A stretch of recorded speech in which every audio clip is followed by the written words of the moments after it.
Bismillahirrahmanirrahim. Assalamualaikum warahmatullahi wabarakatuh.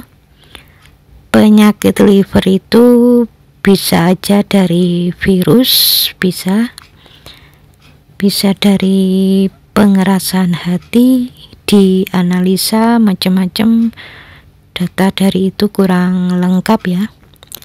Hati itu dipergunakan orang untuk meyakini sesuatu, itu di hati letaknya.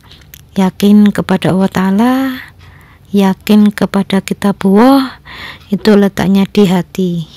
Nah, itulah sebenarnya tempatnya kita itu memahami tentang keislaman, itu letaknya di hati. Kalau ada orang yang sakitnya itu liver, atau hatinya yang sakit atau rusak, sehingga salah satunya menyebabkan salah satu mata putihnya itu jadi kuning, terus kuku-kukunya juga begitu, juga kuning. Itu awalnya dari kekakuan sama emosi, kekakuan tentang yang dihadapi sehari-hari ya.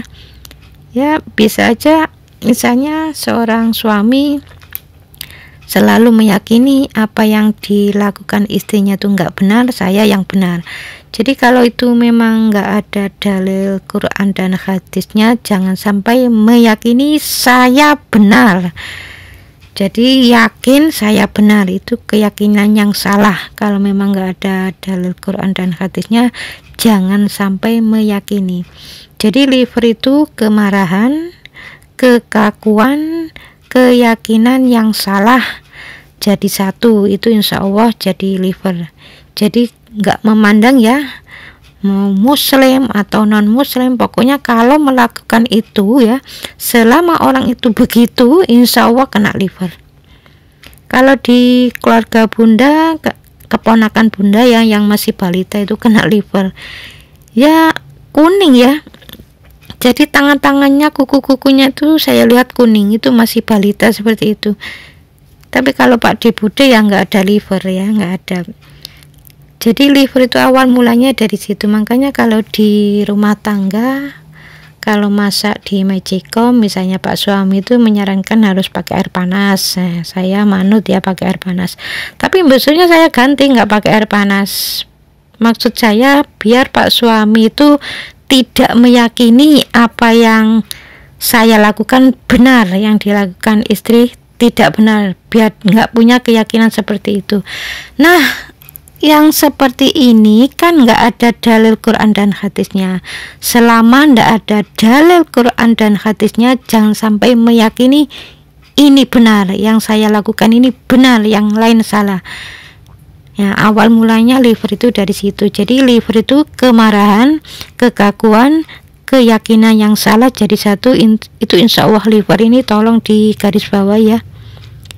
Jadi kalau hepatitis itu agak mirip liver ya, agak mirip. Liver itu awal mulanya memang dari kekakuan hati. Jadi awalnya dari orang yang kolesterolnya tinggi.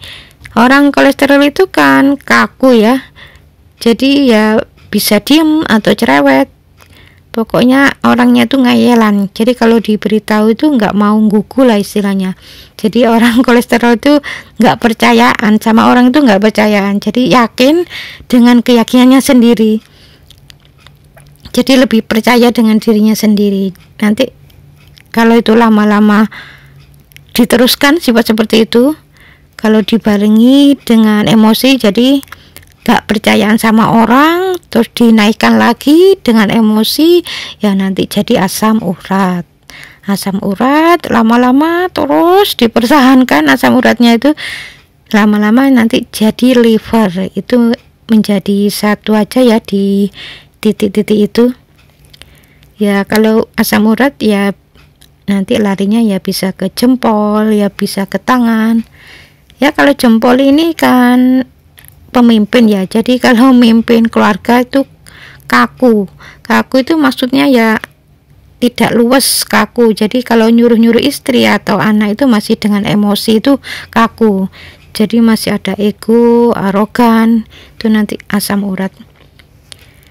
Ini ada yang tanya, Bunda, kalau orang seperti sendawa itu tapi kok bertahun-tahun itu masuk angin apa bukan? Jadi orang yang sering sendawa itu biasanya orang yang punya amalan ya. Punya amalan itu misalnya baca ini biar begini biar begitu, itu namanya amalan. Kalau bacanya niatnya lillahi ta'ala, ya itu bukan amalan, itu nanti dapat pahala. Jadi amalan meyakini bisa begini bisa begitu, nanti di daerah ulu hati itu nanti menyebabkan orang itu ada reaksi seperti itu. Amalan itu kalau berbenturan dengan makhluk lain, dia akan ada reaksi seperti itu, ya seperti orang masuk angin itu loh, tapi bukan masuk angin. Jadi kalau amalan jangan diyakini bisa begini bisa begitu. Kalau sampai bisa begini dan begitu itu bukan karena bacaannya, tapi memang Allah menghendaki ya. Ya belum tentu itu diajarkan oleh Rasul. Jadi kalau melakukan yang tidak diajarkan oleh Rasul itu namanya amalan, dan itu nanti efeknya bisa berat kakinya ya. Jadi tambah lama tambah melakukan seperti itu bertahun-tahun ya tambah berat, makanya itu sangat berdampak pada fisiknya nanti. Jadi keyakinan itu harus jelas benar. Bismillahirrahmanirrahim. Assalamualaikum warahmatullahi wabarakatuh. Ini ada pertanyaan, orang yang rutin tertib setelah sholat bertobat mohon ampun, apakah jadi jaminan jinnya itu bisa keluar? Sebenarnya keikhlasan di dalam bertobat sama dia bertobat hanya sebagai kewajiban berdoa itu beda-beda ya.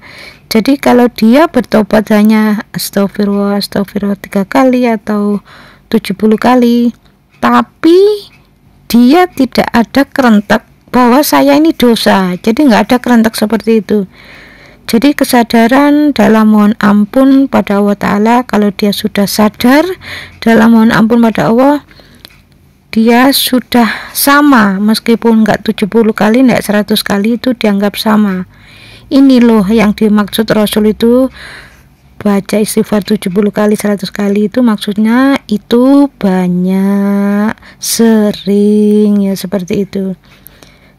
Saya menggambarkan ya benar itu memang sunnah Rasul, tapi kalau itu sunnah ya jangan fokusnya di 70 kali 100 kali, tapi kesadaran bahwa saya ini ada dosa, harus mohon ampun.